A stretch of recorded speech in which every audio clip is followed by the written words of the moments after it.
What's up, everyone? Welcome to Clear Talk. So, in this video, we are talking about the Trump side of the Trump world and stuff going over on the Republican side. Um, Talking about giving all the updates on the election stuff and on Trump's legal issues. So yeah, if you're liking any of this content, please subscribe, like, share, all that good stuff. And without further ado, in Trump world, the last things we were having was RFK's kind of partial dropout of the election. He stated that in endorsing Trump, he stated that he was going to drop out of like all the like battleground states. Um, he was going to stay in the states that he didn't consider battleground and was urging people to vote for him in those states. But in battleground states, he was urging for the people to vote for Trump. Now, he, of course, did this in, I believe, Arizona when he announced it. He was able to remove himself from Arizona, but I do not believe there has been a state since that he's been able to remove himself from. If, a matter of fact, there's a couple of them that outright said that he couldn't be removed because he was already like past the deadline of requesting to be removed from the ballot. It was either, I think, Wisconsin or Michigan or something, one of those. I think even in like North Carolina and potentially even Georgia. Like there was the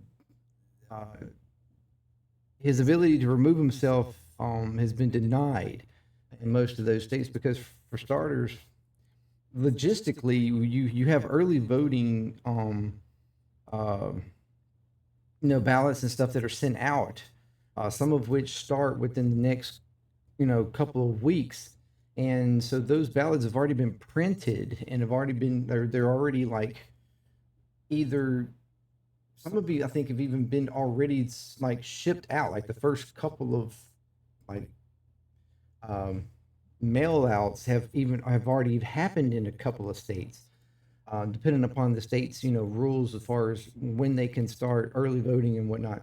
Um, so uh, it's like he was already past the deadline in a few states, um, to where he can't even be removed according to their laws. So that already, this strategy for him is already turning into a failure, in trying to attempt to help Trump. So that's like remarkably pathetic, um, and it just really shows for me, the competence of RFK and his campaign to begin with. Um, but anyways, so that is not working well for Trump. It looks like. I mean, there might be a couple of states that maybe they can continue to work and get him off on, uh, but overall, this doesn't seem to be working. This strategy is not seeming to be working. But he endorsed them. He's doing some campaign trailing for him. And then shortly after RFK come out, you had Tulsi Gabbard come out in endorsing Trump. That's the other big figure that, somewhat of a big figure, that has come out unsurprisingly.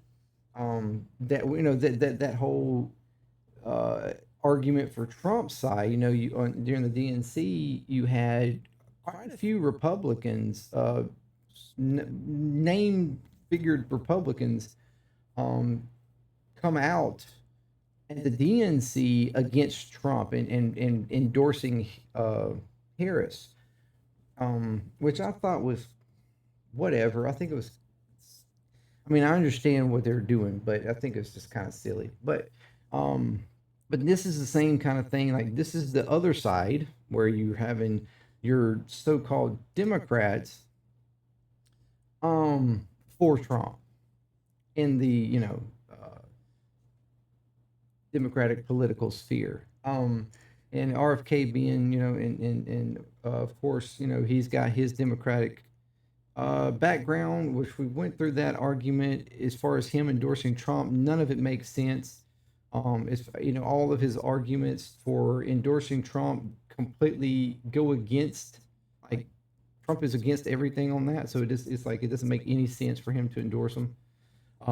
It was just strictly, in my opinion, like I said before, a political advantageous move.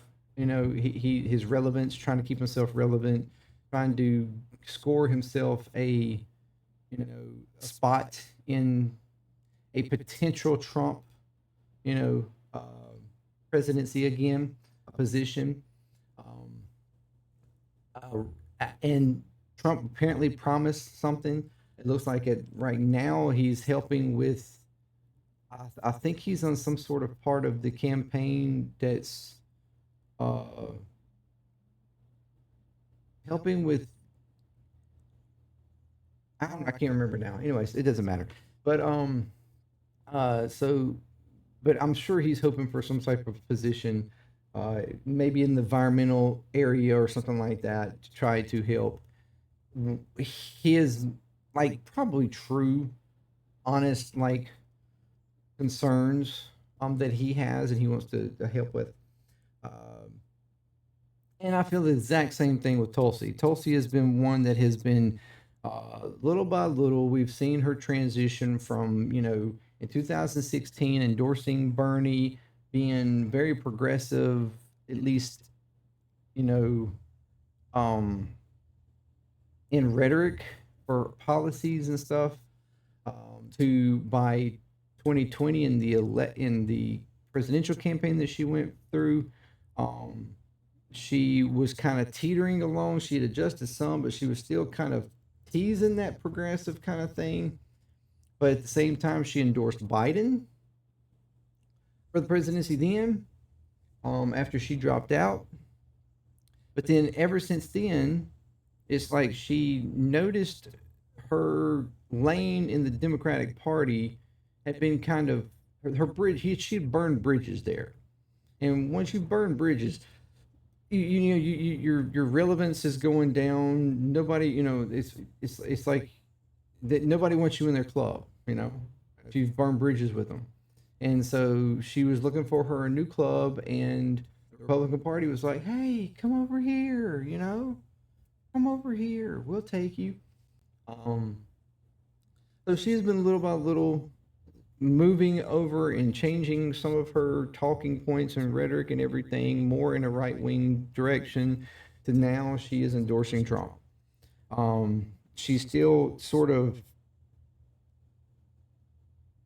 talks and sort of plays into the anti-war thing to a certain degree, because that was like her whole thing during her presidential run, was being the anti-war candidate, because she was ex-military, and or whatever, and it was like against forever wars and stuff like that. Although when it come to like the withdrawal from Afghanistan, she actually opposed that, and argued that it was, it should, or at the very least, she didn't think it should have happened the way it did. Which, I mean, you can make an argument for that, but she actually said that we should have stayed there, which I do not agree with. We needed to have gotten out. Trump was supposed to get us out, and he didn't. Biden went through with it. You can call it ugly if you want, but it was probably the best way that we could get out. And I don't think getting out any other way would have resulted in anything different, especially nothing positive different. If anything, it probably could have been worse. So, I mean, while, I certainly have, remorse and sympathies for the families of those that, didn't make it and whatnot, but the other arguments that the Republican Party makes and stuff about, equipment and stuff that was sent there, the numbers that they throw out are way more than what they say. They're lying about all that. The 80-something million, in stuff being left over there, that's or billion or whatever. That's wrong. It's only like 7. um, million or whatever, or somewhere roughly around there. Like the numbers that they throw out are all just hyperbolic and wrong. And in any case, those kinds of things happen anyways. Stuff always left behind in that kind of situation. But even outside of all that, so she was, she still kind of somewhat tries to walk that anti-war kind of lane to some degree, although she, uh, I would argue there's been many moments where she doesn't actually sound as anti-war as she claims. But anyways, um, her endorsement, in my opinion, does not make a damn bit of difference for his campaign. I don't think, in any way, form, or fashion. Um, she's out on the campaign road though, harping and putting them up on a pedestal and all that. Uh, but I don't see where her help at all or endorsement is worth anything. Um, uh, so that's kind of it's that one's almost pointless. The big like thing that has come out because of that was this whole like Bernie to Trump lane. That is it a real thing or whatnot? Um, and the only argument that comes from is because of like RFK. He voted and supported Bernie in 2016. Um, there's not really any note of who he voted for in 2020 or endorsed. And now he's endorsing Trump. So there's that lane. That's what the lane like. He supposedly went from Bernie to Trump. Of course, you got uh,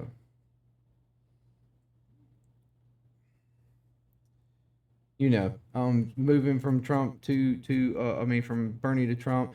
There's been a couple of like commentary people like Jimmy Dore and a few others that have in the media spheres, particularly like independent media sphere, that have made this kind of uh, Bernie to Trump move, and it's and those type of things. I feel that there's reasons for it. Like I said, here RFK and Tulsi. That was what I could remember a minute ago.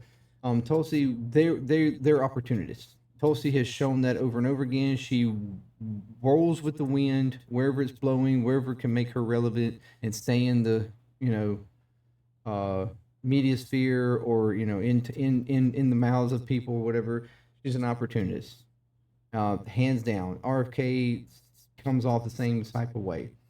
In the media sphere with these kind of choice people that have seemingly made that move, um, also seems opportunist, because or like uh, working with the algorithms and the audience capture kind of idea, where you because you reported on a couple of things here or there, you start to gain certain audience members, and then they press you on certain things, and you start to realize your audience is sort of teetering and moving in a different direction. And so, in order to keep yourself relevant, you start catering a little bit more to that audience.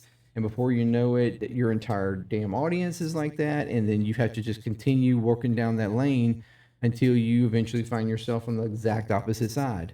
Um, and you've been captured yourself in that because there's no way going back. And especially from the left, we're not as easily rewarding for somebody coming back. Like it's like you've burned your bridge. You've clearly shown who you are. We're not going to just accept you back. Where the right's kind of the opposite of that. The right, they will take anybody just to make themselves seem relevant. So it's even when they just straight up know you're a liar or you're fake, they'll still take you. I mean, Trump. Um, so it doesn't. There's the whole. That's the big like morality difference there, um, between the left and right, in my opinion.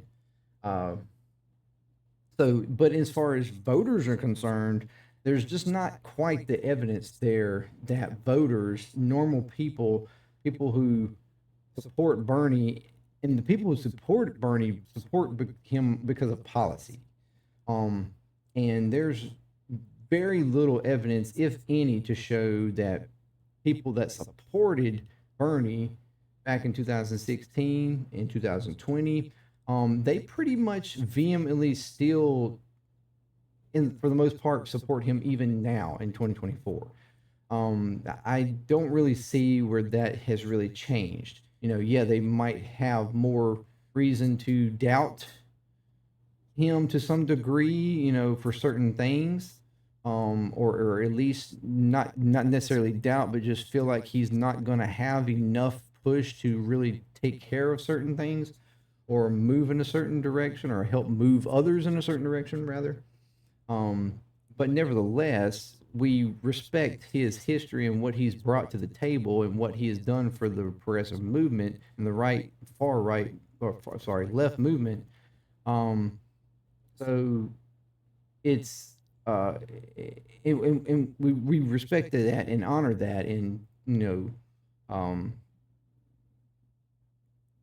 and have no like real hard critique on that. Like, it's just we pretty much still accept it. But to look at Trump and think, oh, this is just somewhat of the same thing. We some of the same rhetoric that he's talking about. It's the same thing as Bernie. No, it's not even close. Not even remotely close. So yeah, Bernie supporters, I think, are way more intellectual in that, cognizant of that, to look at Trump and think that, oh, well, Bernie's out, we're not worried about him anymore. Yeah, we should go to Trump because he's much better than Harris. That just that doesn't make sense whatsoever. So, I don't think, as far as talking about that particular dynamic, I don't think that is really an issue. Now, going back to Trump directly, he's still, making his hard rhetoric towards Kamala. Even on the rally train, he's still doing his like hard derogatory type comments about her. Riding the whole Indian American train thing, her not being black, or the fact that she, wasn't claiming it, supposedly, things like that. That whole argument, it's just stupid. The things that he's trying to pin her on are just stupid, pet, racial, misogynistic type of stuff. He's still doing it throughout his rallies. And I feel like I said, like we talked about before, he's just constantly not doing nothing but pandering to his base, and he doesn't find ways to really engage people that are not in his base. And I feel like he's just really having a hard time with that. And Vance is not doing much better on that boat. He's just having these weird moments. He has some interviews that are I can say that he does decently well in. I think interviews wise, he does decently well, trying to keep things on point as far as answering questions, or identifying Trump's opinions on things, or what they want his opinions to appear to be. But he is very awkward in just like public things. You had the video of him in the donut shop or whatever, and he's just extremely awkward in public, just straight up regular people kind of situations. That's been kind of weird. But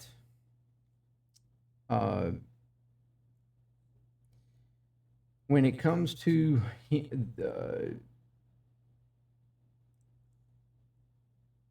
his legal side, we know here recently uh, he's been reindicted for the election scheme kind of thing, federal case.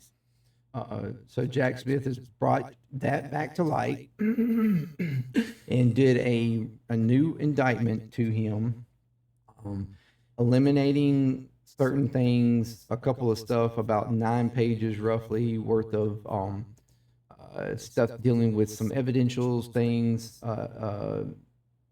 that was removed, and things like that, so that the indictment would fit more in line with the Supreme Court decision on his immunity, kind of, presidential immunity issue. Anything that could be potentially considered a official act, those types of things removed, but it didn't actually change the charges. The charges actually stayed the same.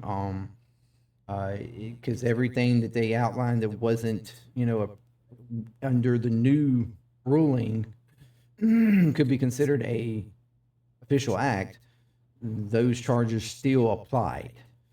So they, like I said, they just removed some certain things dealing with like evidence, and dealing with the DOJ, in one particular instance, that kind of stuff, official, any kind of interaction that he had with his DOJ is considered an official act, so therefore it can't be criminalized, which is absurd in itself, because it's like, okay, so you're saying a president can have order their DOJ to do anything, and you call that official act and they can get away with it. I mean, it's literally what you're saying.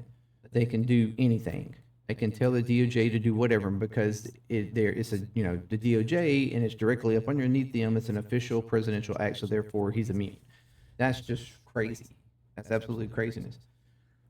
So that has been brought back up, but of course, I still more or less is not going to be addressed by election. So he would literally have to not get the presidency in order for this to actually affect him. He and then also in his New York case, he recently filed for it to be pushed to federal courts, further trying to delay his sentencing on that. So that has now been delayed a little bit more. I think somewhere around September 18th, I think is where the steel is coming down to, possibly, or dealing with that particular filing, maybe. So even to this late date, he still hasn't been sentenced on that, and that was supposed to have happened back in July. So it's a constant. He's just constantly trying to push all this off until he can hopefully get elected. That's what his whole thing is about. That's what his whole reason for trying to become president at this point is really about. It's him trying to evade his legal issues, in my opinion. Like, that's what he's trying to do, trying to get elected so that he can just give himself immunity on everything, and not be held to his actions. So yeah, that's that's that. He recently, actually, I had this pulled up a minute ago. Oh yeah, he did some. He's got some new scam stuff going on, and I do call it scams because it's what it appears to be. If you recall his NFT stuff a couple of years ago, where he had these like NFTs of him in these different pictures, trading kind of pictures, cars, whatever, when it comes to NFTs, and with crypto and stuff, that you could trade them, and they were just like being sold for shit tons of money, people buying them and whatnot. and trading them, and it was just a crazy thing. He's doing that again. He's got new NFTs, uh, trading cards, digital, and also this time I think doing some physical ones too. And those, I think, from what I think I recall seeing, it was somewhere around like 7,000, 7,500 or something. Like, so where those were, anyways, something like that for a trading card with Trump. Any way he can make a buck off of his followers, he does it. Um, whether it's the NFT scams, Bible scams with the Constitution and stuff, all his sneakers. He's constantly trying to make a buck off of his vehemently like supportive base, the people that will do anything for him. It is in my opinion, it's just a straight up scam, and he's doing this while trying to become president of the United States. He's doing these money making schemes. It's it's crazy. And if you're supporting him like that at this point, spending thousands of dollars on these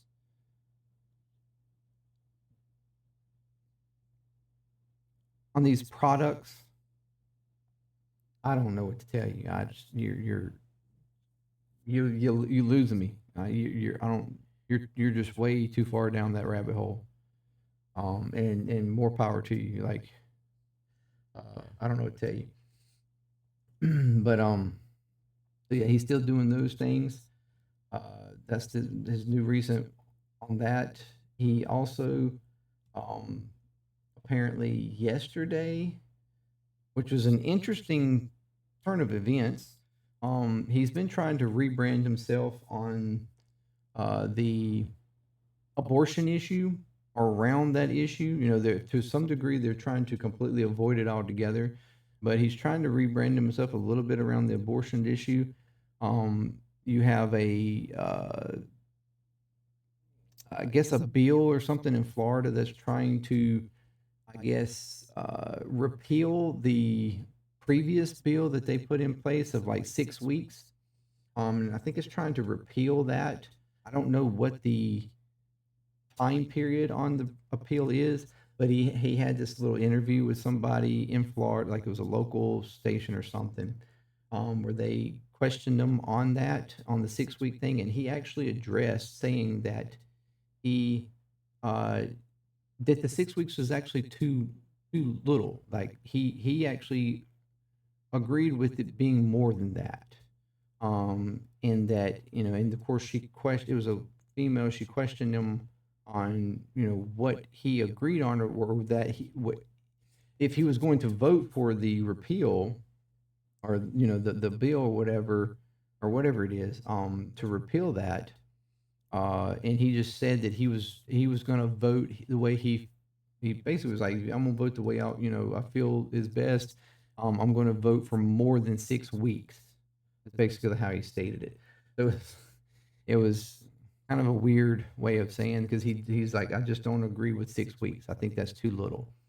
Um, and then on top of that, he turned around in another rally, talking about IVF, and stated that that um, he wanted IVF to be available to families for free, that either the government or insurance companies pay for it completely, um, the expenses of IVF, and even at one point said he was going to mandate it, that it be paid for, which is really crazy rhetoric, if you ask me. Like, for a Republican candidate to mandate that a medical procedure be paid for by insurance company or the government, um, that is wild. Um, and so he's really trying to rebrand himself there, trying to make himself look like he's better on women's rights issues than, previously thought or something. Of course, him being the one that put the people in place on the Supreme Court that got Roe v. Wade, you know, eliminated and everything, fully back to the states. Although, like I said, that whole argument to me is ridiculous. I mean, we'll talk about that in my abortion video, but like, that the whole Roe v. Wade was not for the states. It technically was. I don't. The argument that it wasn't is just ridiculous to me. Like acting like taking it away took it back to the states. Roe v. Wade was for the states, at least after a certain point. Like you can't argue that it wasn't. Anyways, but yeah, so he's trying, um, and but I still feel like he's flailing a little bit. Um, uh, Numbers are at this point still staying steady in polling. Like I said, talked about in the previous video, polling still has him roughly around 48% in the most recent polls. Kamala, and most of them was just a couple points more. He was winning in one, I think, particularly, but um, but it's like his rhetoric around, for me, the rhetoric around him saying that he, in recent rallies, about people not having to vote anymore and they don't even need our votes and things like that, I feel like is the biggest concern for me when it comes to Trump. Because it looks more and more like we already knew that he made his attempts in 2020 to avert the election, or in his rhetoric, steal the election. He always claimed that Democrats were trying to steal the election, when in retrospect and reflection, he actually looked more like he was the one trying to steal the election. And then now it seems even more so that he, in the Republican Party, is trying to steal the election or set it up that way. Because we've had the recent rhetoric of him saying that he, was planning on not, that he didn't need people's, in different ways. He didn't need their votes, or that this was going to be the last time. They only needed to vote one more time, and then after that, they wouldn't have to vote again, because he was going to fix it. He was going to fix everything. And that type of rhetoric, put into question whether or not he had or knew way, some way that it was set up that he was going to get the presidency without people even voting. And we've had reports, and stuff showing that there's like across a lot of the major battleground states and stuff like that, there's been up to like roughly around 70 election deniers that have been put into place in different districts and different places for certifying votes and stuff across these states. And appears to be this hardcore push or setup for there to be a lot of places trying to not certify votes in this election, which is crazy. The individuals that are election deniers from 2020 being in place in official positions of certifying votes for a district or whatever the case, and even I think maybe even in state positions for verifying votes on for the whole state. That this has been these people have been put in place, and some of which previously did this in 2020, previously tried to not certify votes already in the previous election. So we know they're going to attempt it. We know they're going to attempt it again. And so it's going to cause this issue of votes being certified in certain districts and just prolong the whole counting uh, process. Yeah, hoping in some way that those votes are either not counted or or find a way to somehow make sure that they're counted for him. I don't know. I don't know what they're trying to do. Um, uh, but it's looking more and more like, I mean, we have more and more stuff come out about these kinds of things happening in these states. You already had several states in different places eliminating locations and whatnot to try to suppress votes in certain areas. I mean, that's constantly happened, especially in Republican states. I mean, this is just there's this covert covert effort by the party and local parties, and even I think the Republican Party in general, the campaign, putting people in place, being very strategic in putting people in certain places and having it set up to where they're going to complicate this process as much as possible. And um, and try their best to not certify stuff and draw this out. So I don't, to what end, I don't know, but I mean, it's just, it's crazy. So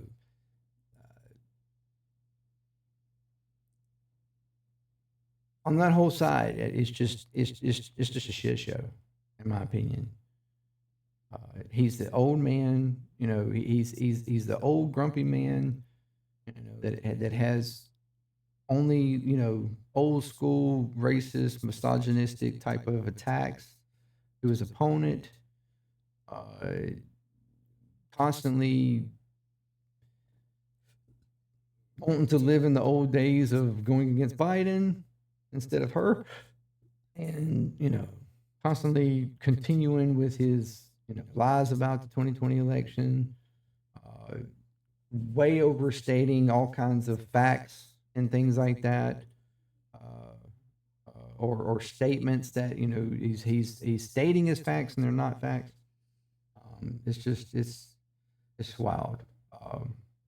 To potential tampering in the election, and just openly, basically saying he's not going to, he's not going to accept the election this time either, unless unless it's what he can consider a fair election, and he's never going to say it's a fair election, especially if he doesn't win. So it's just looking like a 2020 repeat when it comes to that. Maybe even worse. I don't know. It's crazy. Anyway, so that's Trump in a handbasket. I wish there was better news. I wish there was, we're going to see how things go. I don't think he's going to get any better, but on any of this, he never seems to at all. He just continues to get worse. So, anyways, if you like this content, thank you very much. Consider subscribing again, like, share, all that. Let me know what you think. Let me know what you think of anything that I've said in this video about, from the Bernie to Trump train, through, these different political and media figures or whatnot. Is it a thing? Is it just, like I said, advantageous?